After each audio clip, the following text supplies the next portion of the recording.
en el punto D, que significa, bueno, que nos dice así, la cuarta definición del pecado, y está vamos todos juntos al libro de Santiago 4:17. Amén, gloria a Dios. Y es algo que, bueno, es una palabra directa a nuestra conciencia. ¿Ven? Santiago 4:17, ¿verdad? Sí, amén. 4:17. Dice así: y el que sabe hacer lo bueno y no lo hace, le es pecado. ¿Ven? ¿Cuántos saben que nuestra conciencia es un sentido del alma? Amén. Se va desarrollando a través de nuestra vida, y realmente todos sabemos lo que es el bien y lo que es el mal, en medida en que vamos siendo conscientes. Nadie nos tiene que decir que es bueno o que es malo. Obvio que el enemigo a veces usa estratagemas para engañarnos, pero si nosotros apeláramos a la conciencia que Dios puso en nosotros, tendríamos la sabiduría para entender lo que es bueno y lo que es malo.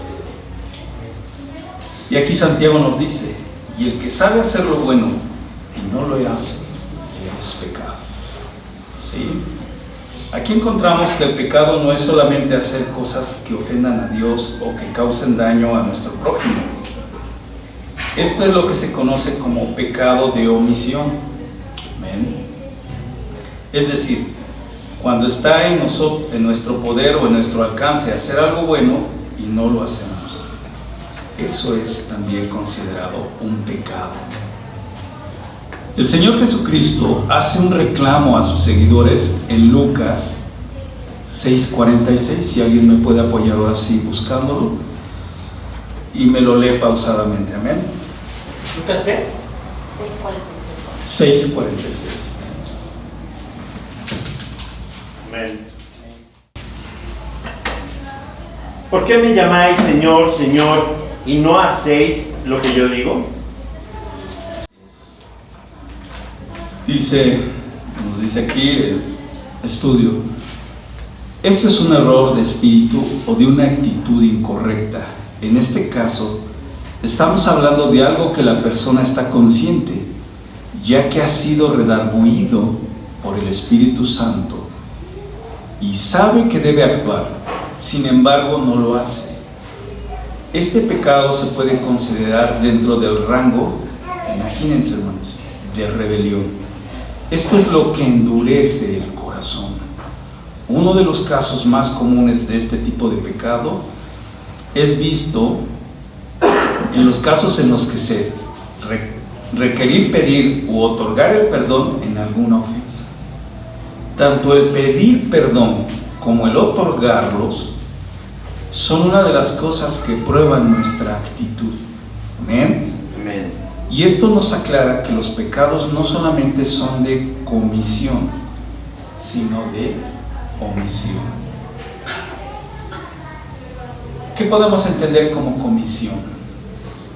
Pastor, ¿qué nos podrías hablar al respecto de esa palabra, comisión? A lo mejor todos tenemos entendido omisión, de hacer, quizás hacerlo a un lado, pero ya comisión es como Es una incidir, ¿no?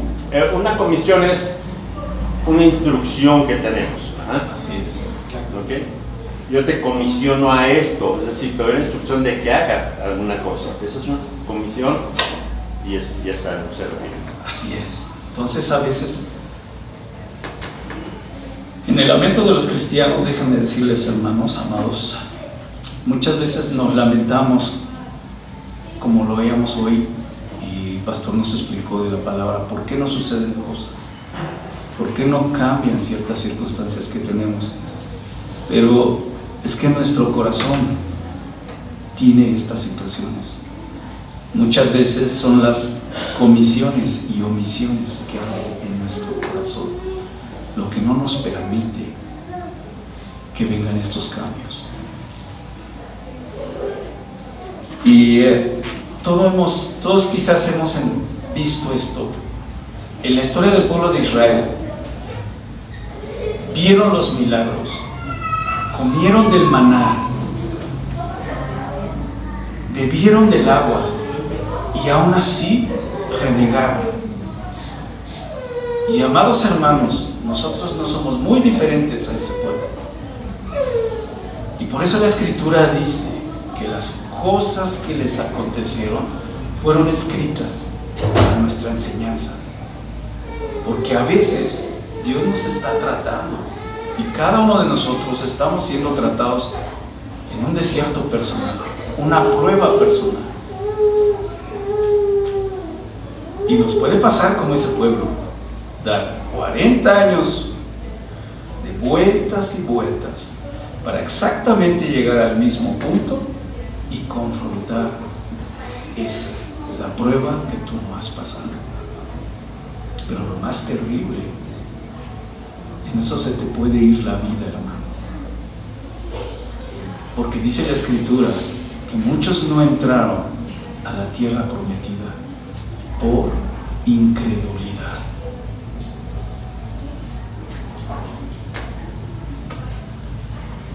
Vamos específicamente al arrepentimiento, pero quiero hacer una acotación antes de continuar. Todo lo que estamos viendo está basado en el libro de Hebreos, ¿verdad? El libro de Hebreos, y cuando hablamos de Hebreos, ¿a quién nos estamos refiriendo? Al pueblo de Dios, a los hebreos. Pero ¿qué pasaba en ese momento? ¿Y qué es lo que nos va a demostrar el libro de Hebreos? Porque la fundamentación de esta doctrina tiene mucho que ver con esa actitud en la que a veces también la iglesia ha cometido el error y actualmente.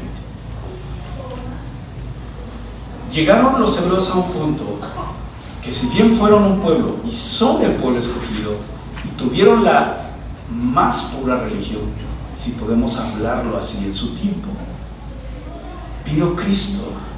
Y lo que el libro de Hebreos nos demuestra es que es Cristo suficiente, es mejor que el anterior pacto. Pero ¿saben qué? Como eso nos cambia, nos tiene que cambiar nuestra manera de pensar, no es fácil tradicionalmente hablando no le fue fácil también para los hebreos, los primeros judíos cristianos. ¿Y qué creen? Querían volver otra vez a judaizar. ¿Pero por qué?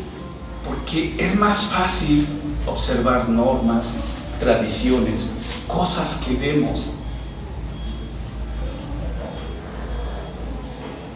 y que se vuelven una vez más tradiciones para observarlas fácilmente. Pero el mensaje de Dios no nos manda a observar tradiciones, nos manda a renovarnos en nuestra vida.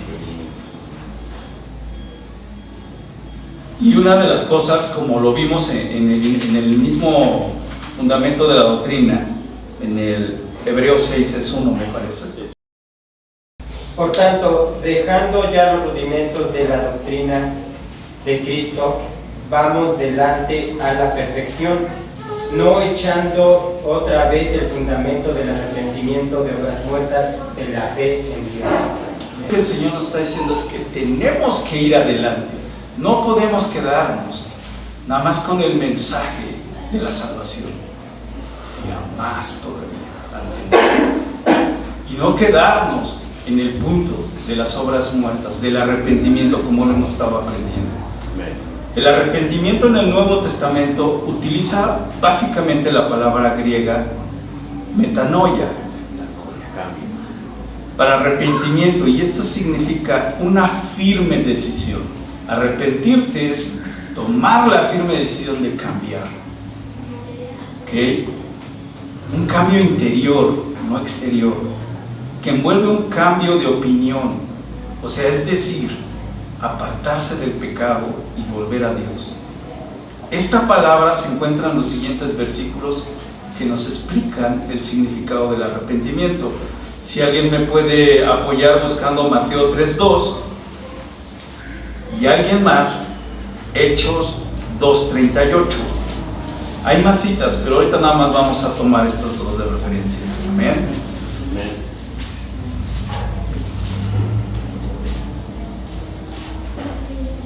Hechos 2:38. Amén. Amén, si lo tienes. Pedro les dijo: arrepentíos y bautícense cada uno de vosotros en el nombre de Jesucristo para perdón de los pecados y recibiréis el don del Espíritu Santo. Amén, gloria a Dios. ¿Quién tiene Mateo? Ajá. Diciendo: arrepentíos, porque el reino de los cielos se hace. Amén. Amén.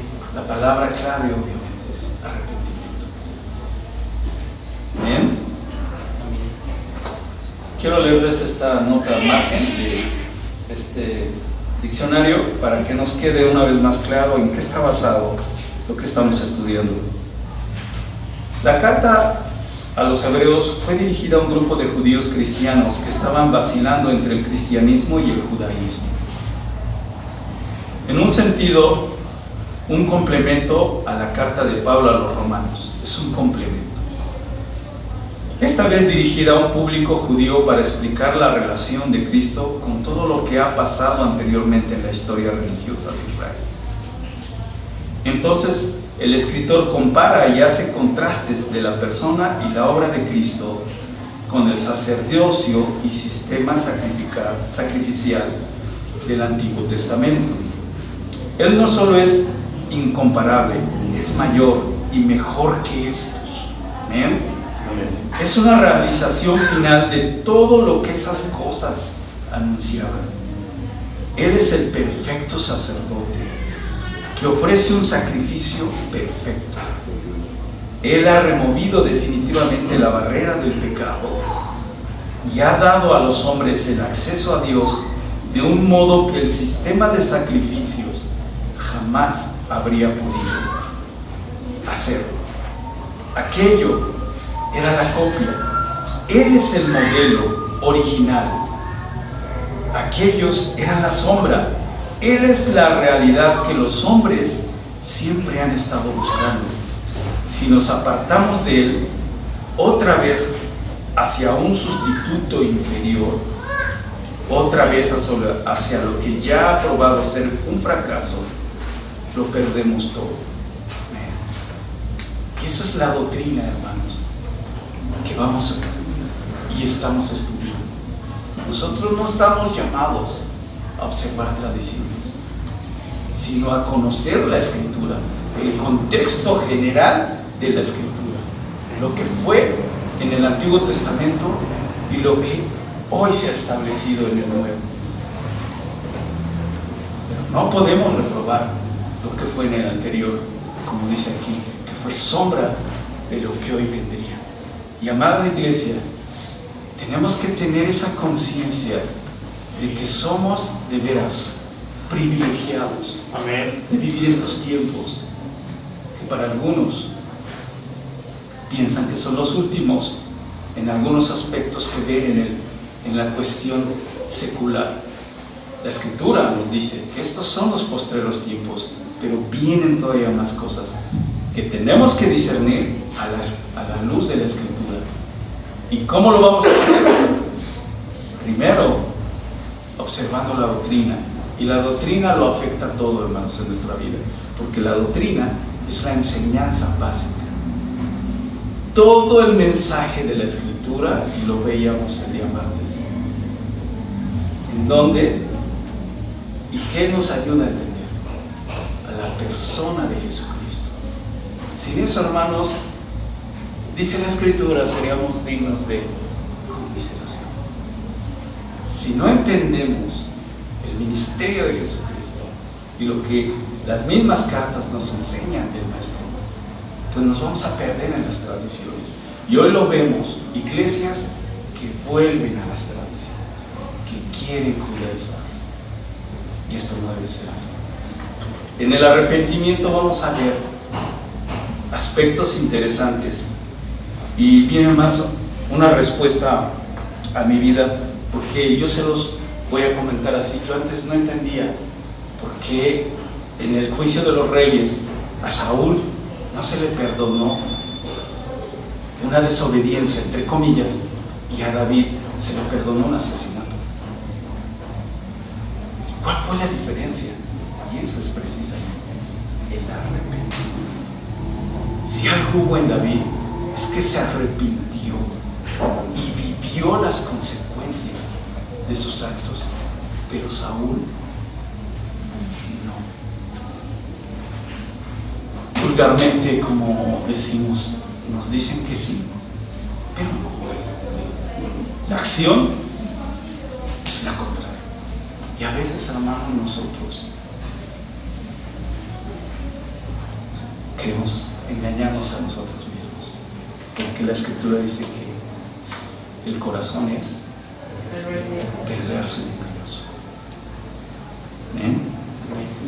Dice así, en la 2 de Corintios 7:10, Pablo muestra que existen dos clases de tristeza o dolor. Tristeza que es, según Dios, Produce arrepentimiento para salvación, de que no hay que arrepentirse, pero la tristeza del mundo produce muerte. ¿Ven? Por lo tanto, debemos diferenciar el arrepentimiento falso del verdadero. Amén. ¿Sí? El arrepentimiento falso se caracteriza por lo siguiente: es un sentimiento de vergüenza, una tristeza por la pérdida o consecuencias que el pecado produjo, mas no por haber ofendido a Dios o haber quebrantado sus mandamientos. Es una autoacusación que a veces es fruto de traumas o frustraciones de la niñez o la juventud. Es un desaliento o desesperación por no conseguir lo que se deseaba. Puede ser un temor al castigo. Sin embargo, no tener una actitud de cambio en la conducta personal. También existen ideas erróneas acerca del propósito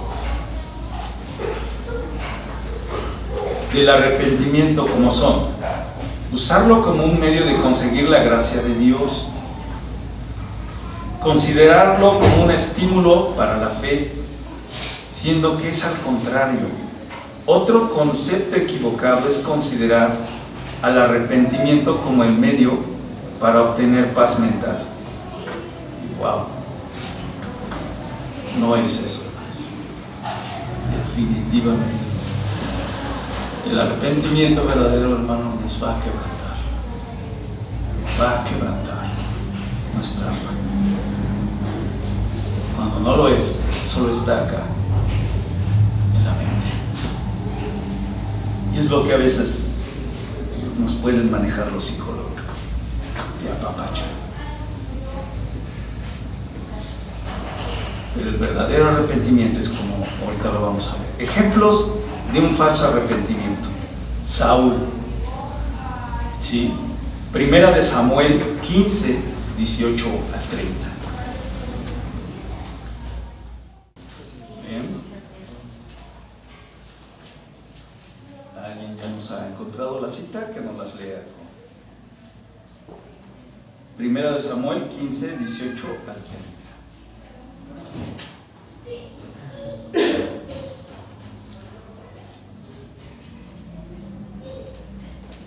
Adelante.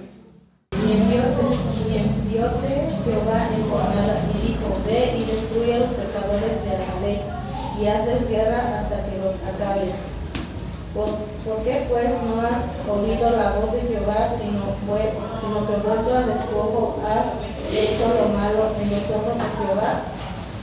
Y Saúl respondió a Samuel: antes he oído la voz de Jehová y fui a la jornada que Jehová me dio y he traído a Agag, rey de Amalec, y he destruido a los amalecitas.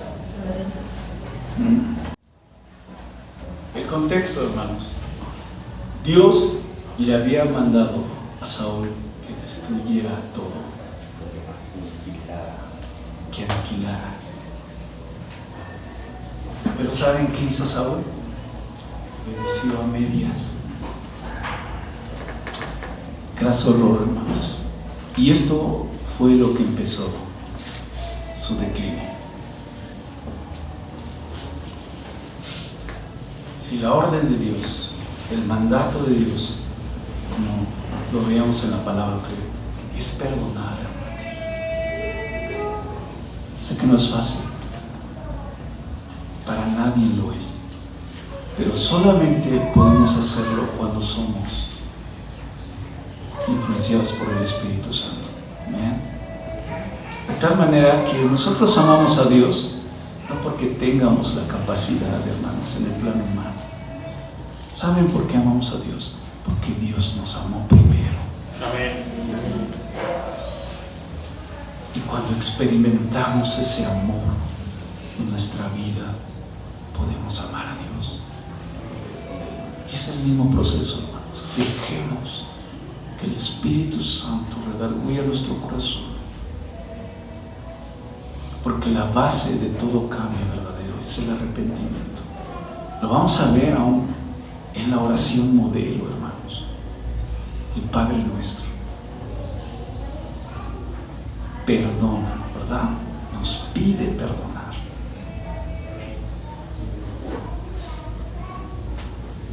Perdonar, arrepentimiento. Otro personaje, Esaú.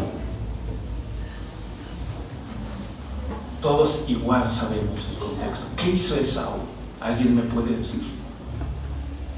¿Qué hizo Esaú? ¿Qué vendió?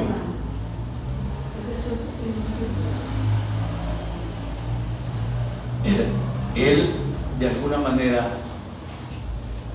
vulgarmente, como lo dicen, vendió su primogenitura por un plato de lentejas. ¿Y qué era la primogenitura, hermanos? Era la bendición que un patriarca daba sobre el hijo primogénito, que incluso alcanzaba doble bendición. Pero él la vendió. O sea, le fue poca cosa, lo tomó como algo menor. Y después dice la misma escritura que con dolor y lágrimas, pero no sin arrepentimiento, pidió que se le bendiciera. Pero aún así. Entonces no había un cambio. Ok. Génesis, 27, 34 al 38. ¿Amén? 27, capítulo 27, 34 al 38. Cuando Esaú oyó las palabras de su padre, clamó con una muy grande y muy amarga exclamación, y le dijo: bendíceme también a mí, padre mío. Y él dijo: vino tu hermano con engaño y tomó tu bendición. Y Esaú respondió: bien llamaron su nombre Jacob, pues ya me ha suplantado 2 veces. Se apoderó de mi primogenitura, y he aquí ahora ha tomado mi bendición. Y dijo: ¿no has guardado bendición para mí? Isaac respondió y dijo a Esaú: he aquí, yo le he puesto por señor tuyo, y le he dado por siervos a todos sus hermanos, de trigo y de vino le he provisto. ¿Qué pues te haré a ti, hijo mío? Y Esaú respondió a su padre: ¿no tienes más que una sola bendición? Padre mío, bendíceme también a mí, padre mío. Y alzó Esaú su voz y lloró. Pero cierto. Le costó la primogenitura, tomar, no valorar. Y hermanos, como cristianos debemos de tener esta conciencia cada uno de nosotros. Somos primogénitos delante del Señor. Amén. Por el sacrificio que Él hizo en la cruz, hermanos. Se nos han dado grandiosas y valiosas promesas, que si bien a veces no tenemos es por desconocimiento, hermanos, y por falta de fe. Y admito, a veces nuestra falta de fe es lo que no permite que esa bendición fluya en nosotros. Yo personalmente he sido exhortado en ese sentido. Y en el amor del Señor, hermanos, les pido que todos caminemos ejercitando nuestra fe. Amén. Todos conocemos el caso de Judas, ¿verdad? Un caso de arrepentimiento para muerte, ¿no? Así es. Pero en él fue todavía aún mayor, ¿no?, la situación. El verdadero arrepentimiento ocupa un lugar especial en el corazón de Dios. Es por eso que su importancia se resalta por Dios el Padre. Hechos 17:30. Dios, habiendo pasado por alto los tiempos de esta ignorancia, ahora manda a todos los hombres en todo lugar que se arrepientan. También de parte de nuestro Maestro Jesucristo en Mateo 4:17. ¿Alguien nos los puede buscar también? Mateo 4:17.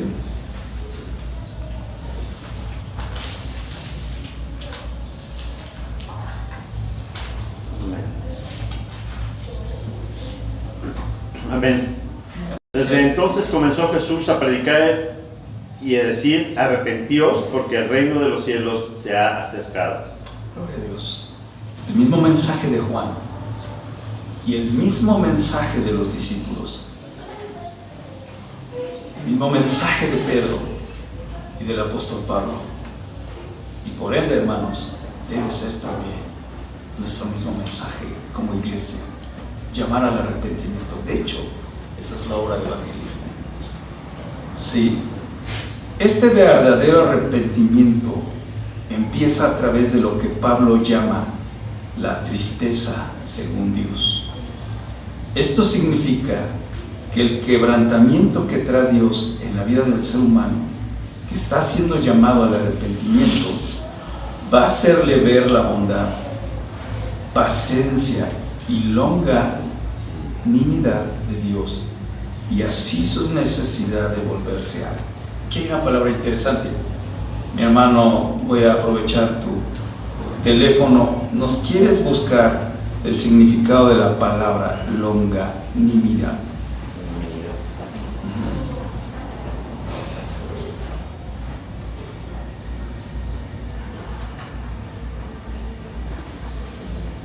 Grandeza y constancia de ánimo en las adversidades, benignidad, clemencia, generosidad. Es un hombre de espíritu bondadoso y de gran longanimidad.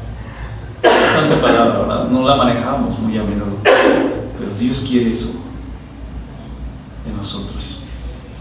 Amén. Dice, continuando con el artículo, dice: así su necesidad de volverse a Él. Esto es lo que se conoce como el don del arrepentimiento, que se menciona en Hechos 5:30. El Dios de nuestros padres levantó a Jesús, a quien vosotros matasteis, colgándole en un madero. Así es.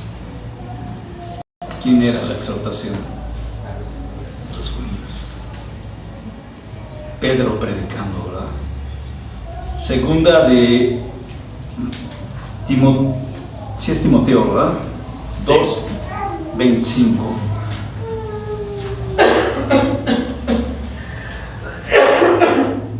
Amén. Que con mansedumbre corrija a los que se oponen, por si quizá Dios les conceda que se arrepientan para conocer la verdad. Amén. Hay tres aspectos del verdadero arrepentimiento que Dios demanda de nosotros, y pueden venir a través de la corrección y disciplina de Dios. Amén. Creo que todos como padres, o los que somos padres, tarde o temprano tendremos que ejercer disciplina sobre nuestros hijos, que lo correcto sería antes incautor. Por eso la Escritura nos da directrices para educar a nuestros hijos en la palabra de Dios. Amén. Enseñarles los principios. Pero aún así, por naturaleza, hermanos, cuando vamos creciendo, nuestra naturaleza caída tiende a la rebeldía. entonces necesidad de aplicar disciplina, corrección. Amén. Amén. Hechos 12:6. Amén. Y cuando Herodes le iba a sacar, aquella misma noche estaba Pedro durmiendo entre los soldados. Y se con las cadenas y los bodas delante de la puerta, y que llevaban a casa. Después saltas al versículo 10 y 11.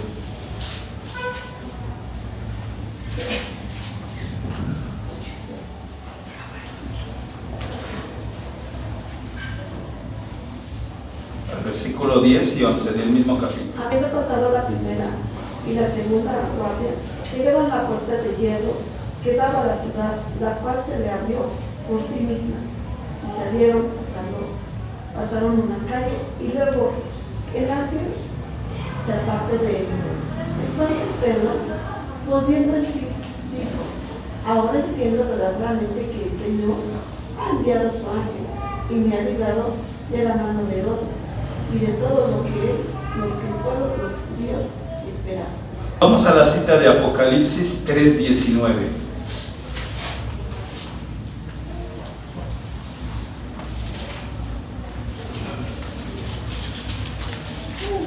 Sí, amén. Amén. Yo reprendo y castigo a todos los que amo. Sé pues celoso y arrepiéntete. Ese es el punto. El Señor, ¿a quién reprende? A todos los que ama. Amén. Amén. Por eso no se sorprendan, hermanos, si estamos pasando por tratos, por situaciones a veces complicadas. ¿Qué te puede estar diciendo el Señor de ese trato? Por muy difícil que sea, en tus circunstancias te está diciendo que te ama. Amén. Porque hay dos conceptos que vamos a hacer en la Escritura, inevitablemente, hermanos.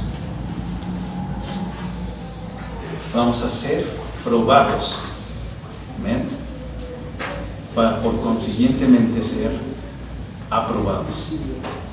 Y probados es la prueba constante que viene a tu vida en algún aspecto que tarde o temprano tienes que cambiar, tienes que decidir dejárselo al Señor para entonces ser aprobado. No hay más, hermanos. Segundo, el reproche de otros cristianos. Mateo 18, 15 al 17. Por tanto, si tu hermano pecare contra ti, ve y redargúyele entre ti y él solo. Si te oyere, has ganado a tu hermano.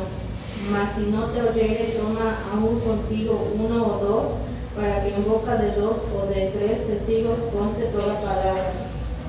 Y si no oyera a ellos, dilo a la iglesia. Y si no oyera a la iglesia, tenlo por étnico y publicado. Wow, qué proceso, ¿verdad? O sea, que esto debe ser entre todos nosotros, vigilarnos, el amarnos, el soportados unos a los otros, dice la Escritura, consigo lleva este proceso, hermanos. ¿Sí? Inevitablemente fallamos en nuestra relación, el relacionarnos. No podemos ser quizás gratos para todos, o a lo mejor cometemos faltas en contra de alguien, hermanos. O tenemos una actitud equivocada. Tengamos la humildad de aceptar la corrección de otro de sus hermanos. O lo que es más grave, si persistimos en ello, nosotros como iglesia también ir y exhortar al hermano. Lo dice la Escritura. Amén. Amén. Y el tercero, la disciplina del ministerio. Segunda de Timoteo 2, 24 al 25. Vamos a segunda de Timoteo 2, 24 al 25. Amén. Porque el siervo del Señor no debe ser contencioso, sino amable para con todos, apto para enseñar, sufrido, que con mansedumbre corrija a los que se oponen, por si quizá Dios les conceda se arrepientan para conocer la verdad y escapen del lazo del diablo en el que están cautivos a voluntad de Él. Gloria a Dios. En cualquiera de estas tres maneras, el propósito de Dios es que el pecador se dé cuenta de su pobre y triste realidad a la que el pecado le ha llevado, y entonces desee regresar a Dios. La parábola del hijo pródigo nos muestra este concepto y conocemos, ¿no?, la historia del hijo pródigo. ¿Qué sucedió? Fue y derrochó toda su herencia que el padre le había dado en cosas inútiles, y al final terminó que comiendo algo que no debía comer, o deseaba comer algo que aún los mismos cerdos dice que comían. Y él sabía que en la casa de su padre podía estar mejor, y entonces se produjo el arrepentimiento y dijo: entonces iré a la casa de mi padre. Y en el modelo correcto no le dijo: he pecado, Padre, contra ti. Primero, ¿a quién se dirigió? Padre, he pecado contra el cielo y contra ti. No merezco ser uno más de tus hijos.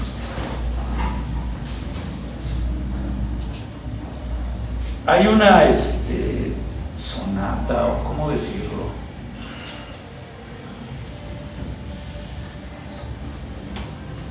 clásica de la música, donde el autor, inspirado en la escritura, escribió esta composición, pero en lugar de poner al hijo, puso a una hija que fue pródiga. Y de veras, hermanos, tan conmovedor la música, y cómo en esta ópera la hija pródiga le canta al padre. Pero muy pocos entienden que no le está cantando al Padre terrenal, sino le está cantando al Padre celestial. Y entonces el padre, que era muy duro en esta ópera, porque ustedes saben que la ópera es teatral, como era de un duro corazón, al oír el canto de la hija pródiga, se conmueve hasta las lágrimas. Y de veras, creo que a veces no hemos entendido que el arrepentimiento verdadero de nosotros es lo que conmueve a nuestro Padre Celestial. Es el que trae vida, lo dice la Escritura, es para vida. Pero solamente el arrepentimiento verdadero, que tiene la conciencia que antes que fallarle a los hombres le hemos fallado a Dios, nuestro Creador. Un día quizás habrá oportunidad, entre lo que vamos a celebrar, gracias a Dios, más adelante, el convivir, podamos ver esta sonata. Y de veras, hermanos, yo cuando leí, investigué, y varios ahí en el público, me pareció interesante, impactante. Padres de edad ya avanzada llorando por la canción, por el mensaje, que solo un padre puede entender. Y dije, wow, o sea, era interesante ver cómo, bueno, las mujeres adultas no entendían el mensaje, solo lo entendieron. Lo entendió un padre que sabe que a veces te da, te suelta y confía, cree que un día vas a regresar. En la misma Escritura se dice que el padre no fue a buscar al hijo, como muchos a veces quizás haríamos, ¿verdad?, en el plano humano. Quiso el padre, no lo buscó, pero sí esperó. Estaba en su corazón, en sus oraciones, que la vida de ese hijo fuera cuidada. Pero era menester que él fuera pasado por un trato, por una tribulación, y entonces se entendiera que era lo mejor. Amén. Para concluir, wow, nos faltaría mucho, pero bueno, quiero concluir en esta parte del estudio que Pablo explica en el mensaje de 2 de Corintios 7:11, si quieren verlo, lo que se considera un verdadero arrepentimiento, el cual va a traer los frutos dignos de arrepentimiento. Y ya que hemos de ser juzgados conforme a su evangelio, es importante entender lo que significa estar verdaderamente arrepentido. 2 de Corintios 7:11. Amén. Amén. Porque aquí esto mismo de que hayáis sido contristados según Dios, ¿qué solicitud produjo en vosotros? ¿Qué defensa? ¿Qué indignación? ¿Qué temor? ¿Qué ardiente afecto? ¿Qué celo y qué vindicación? En todo os habéis mostrado limpios en el asunto. Amén. Concluyendo, quiero leerles esta nota al pie de mi escritura que tengo, que me parece interesante. En el versículo 11 nos dice: es dificultoso ser confrontados por el pecado, y mucho más lo es librarnos de él. Pablo felicita a los corintios por haber confrontado y resuelto los problemas que tuvieron. ¿Tiene usted que adoptar una posición defensiva cuando es confrontado?